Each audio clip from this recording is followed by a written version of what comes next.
இந்த kitchen window viewers எல்லாருக்கும் வணக்கம். எல்லோரும் எப்படி இருக்கிறீங்க?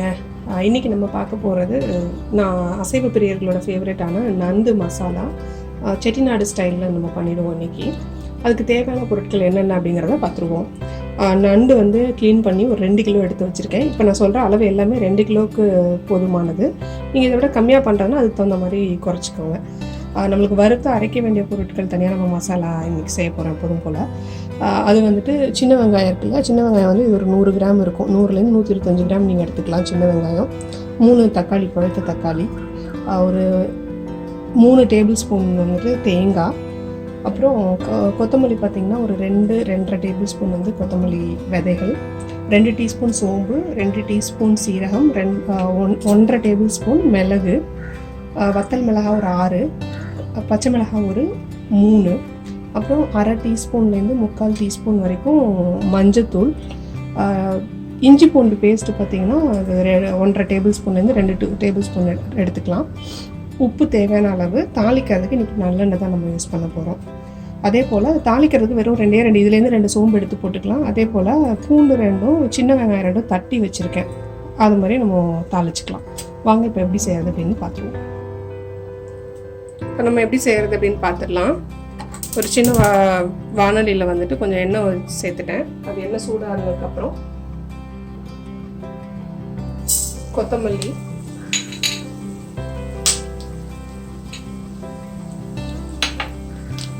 சோம்பு, சீரகம், மிளகு இதை நம்ம போட்டு நல்லா வறுத்துடலாம்.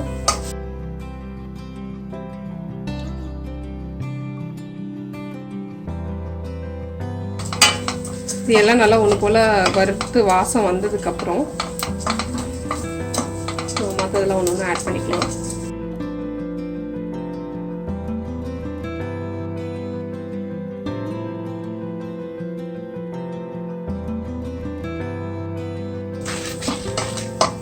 இது கூடவே எடுத்து வச்சுருந்த சின்ன வெங்காயம்,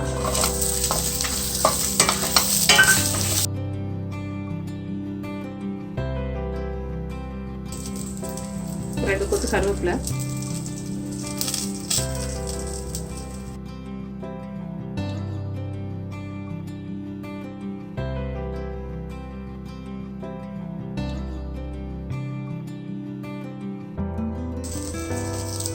தக்காளி எடுத்து வச்சுருந்தே 3 தக்காளி அதை நறுக்கி சேர்த்துக்கலாம். நம்ம அரைக்க தான் போகிறோம் இப்போ இதை, அதனால் பெரிய துண்டுகளாகவே போட்டேன்.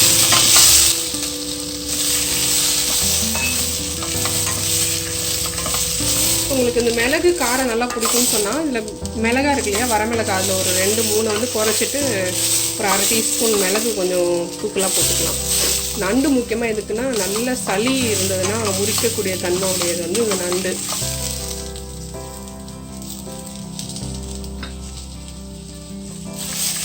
கொஞ்சம் நல்லா ஒன்று போல் வறுவடட்டும்.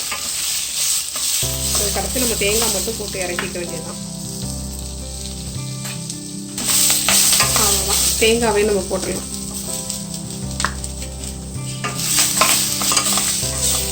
நான் எப்போதும் சொல்கிற போலவே நான்வெஜ் பொறுத்த வரைக்கும் அப்பப்போ ஃப்ரெஷ்ஷாக அரைச்சி சேர்த்துருக்கேன் மசாலா.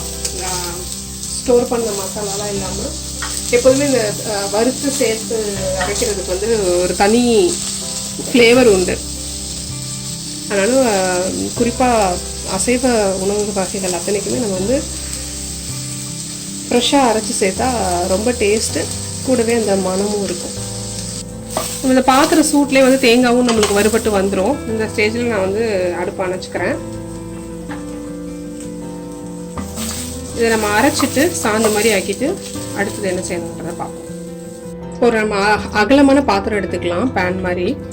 அப்படின்னா தான் அந்த நண்டை போட்டு கிளறதுக்கு நல்லாயிருக்கும். அதே போல் ரொம்பவும் கிளறக்கூடாது நம்ம நண்டை. ஸோ அதுக்காக முடிஞ்ச வரைக்கும் அகலமான பாத்திரம் எடுத்துக்கலாம். அதில் நல்லெண்ணெய் ஊற்றிட்டேன். இப்போ எண்ணெய் காஞ்சிருச்சு. காஞ்சோன்னு கொஞ்சமாக சோம்பு போட்டு தாளிச்சிட்டு இது செஞ்சிடலாம்.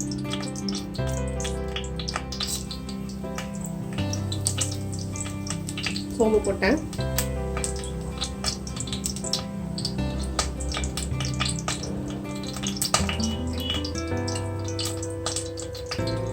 சோம்பு பொரியும் போது நம்ம 2 கருவேப்பிலை போட்டுறேன்.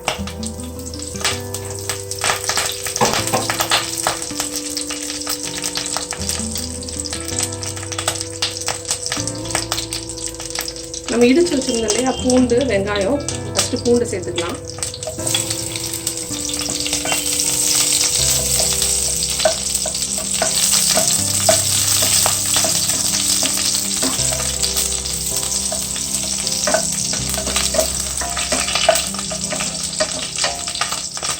இது ஆப்ஷனல் தான். இது வேணும்னா இந்த பூண்டு வெங்காயம் இடிச்சு போட்டுக்கலாம். அப்படி இல்லைன்னா நீங்கள் எப்போதும் போல் வெறும் சோம்பு போட்டு தாளிச்சிட்டு நம்ம அரைச்சி வச்ச விழுதை போட்டு இது பண்ணிடலாம். இது கட்டாயமாக செய்யணுன்றது இல்லை. இந்த இடித்த பூண்டும் வெங்காயமும் நான் ஒரு ஸ்டெப் கொஞ்சம் எலாபரேட்டாக செய்கிறேன்.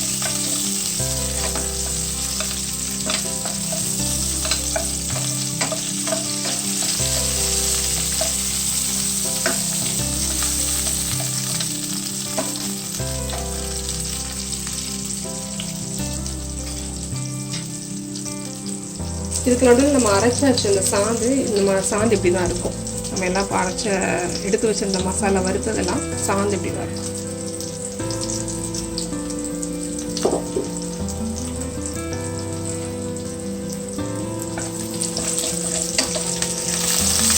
வெங்காயமும் பூண்டு கொஞ்சம் கலர் மாறிடுச்சு.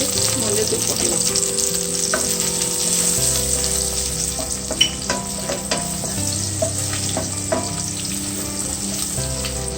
கூடவே இஞ்சி பூண்டு.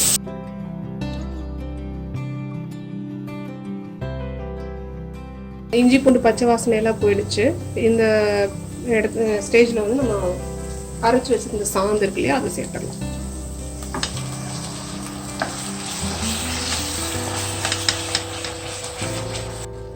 இப்போ சாந்து கொஞ்சம் கொதிச்சு இந்த எண்ணெய் பிரிஞ்சு வரட்டும். அது வரைக்கும் நம்ம மூடியை போட்டு மூடி வச்சிடலாம்.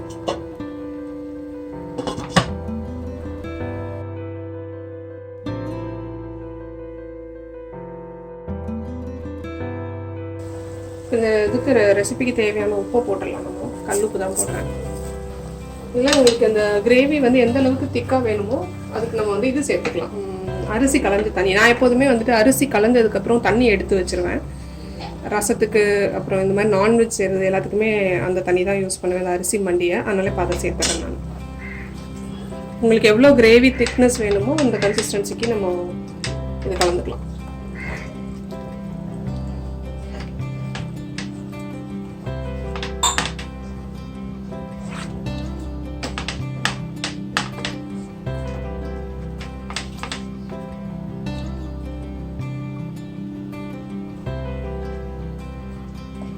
இது ஒரு கொதி வரட்டும். கொதி வந்தோன்னா நம்ம நண்டு எடுத்து போட்டு மூடி போட்டு க்ளோஸ் பண்ணி ஒரு 10லேருந்து 15 நிமிஷம் வச்சு எடுத்துட்டா நண்டு கறி ஒரு கிரேவி வந்து ரெடி. நல்லா கொதி வந்துருச்சு நம்மளுக்கு. இப்போ நம்ம வந்து நண்டை ஒன்று ஒன்று எடுத்து போட்டுடலாம்.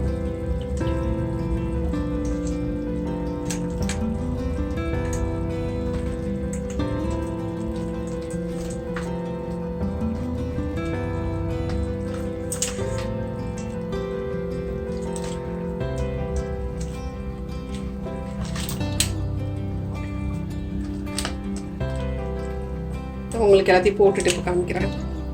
நம்ம நண்டு சேர்த்தாச்சு. இப்போ க்ளோஸ் பண்ணிடலாம். அடைச்சி வச்சுட்டு ஒரு 15 நிமிஷம் போகிறோம். நம்மளுக்கு வந்து நண்டு குக் ஆகிருந்துருக்கும். நான் உப்பு காரம்லாம் பார்த்துட்டேன். உப்பெல்லாம் ஓகே. காரம் கொஞ்சம் லேசாக கொஞ்சம் குறைஞ்ச மாதிரி இருந்தது. அதனால் நான் கொஞ்சமாக பெப்பர் மட்டும் ஃப்ரெஷ்ஷாக தூக்கிக்கிறேன். பெப்பர் பொடி.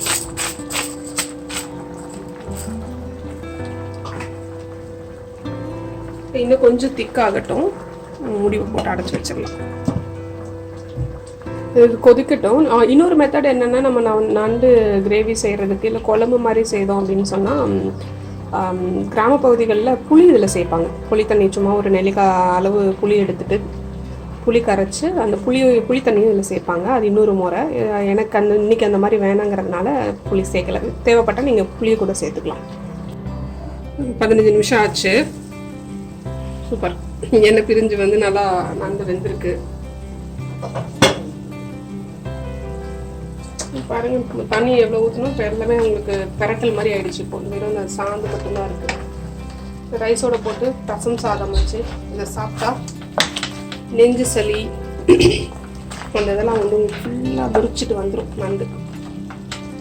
அவ்வளோதான், நம்மளோட நண்டு மசாலா, நண்டு கிரேவி செட்டிநாடு ஸ்டைலில் ரெடி. இதில் வந்துட்டு மேலே வந்து நம்ம கொத்தமல்லி தலையும் கருவேப்பிலை மட்டும் போட்டுக்கலாம்.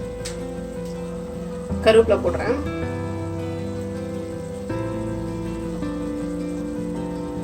கூடவே கொஞ்சம் கொத்தமல்லி தலை.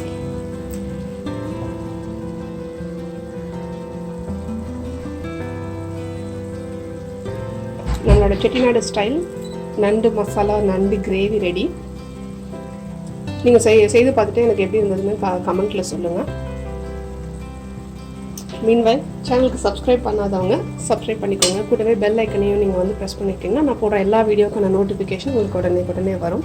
கூடிய விரைவில் இன்னொரு வீடியோவில் உங்களை சந்திக்கிறேன். உங்களுக்கு எதனா புதிய ரெசிபி வந்து தெரிஞ்சுக்கணும் அப்படின்னு விருப்பப்பட்டிங்கன்னா எனக்கு கமெண்ட் பாக்ஸில் தெரியப்படுத்துங்க. டெஃபினட்டாக வந்து ட்ரை செஞ்சு போடுறேன். நன்றி, வணக்கம்.